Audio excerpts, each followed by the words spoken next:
So, tikman natin tong cake Pizza? Ay. dito sa Tea House.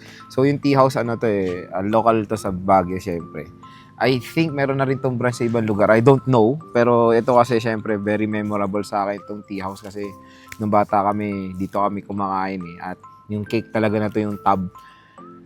Ito yung parang binibili namin talaga before. At sobrang affordable lang nito before. And nasa microwavable lang nga to dati. Pero ngayon, syempre, very presentable na yung lalagyanan nila. Nakakatikim na nga si Ana yan, no?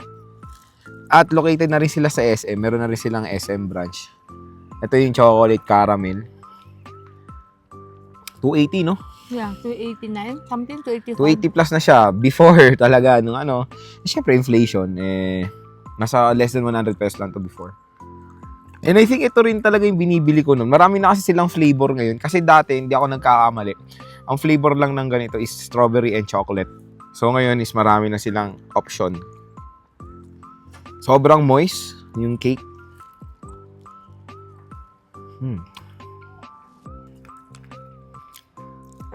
Sarap. Hindi siya matamis. Ito is whipped cream, no? Whipped cream to. Hindi siya matamis. Sakto lang. Nagbabalance yung cake niya tsaka yung icing niya. Ano ba Kaya tawag dito? masarap siya. Chiffon?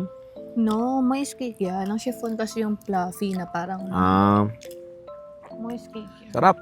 Kaya yun, kung bibisita kayo ng Baguio, first time sa Baguio, makatikim kayo ng talagang original din sa Baguio. Tea House. Bisita kayo sa Tea House. Bakit? Cake. Tea House. Ito rin yung nila, yung pinaka-the best silang dessert. Napakasarap. Wala.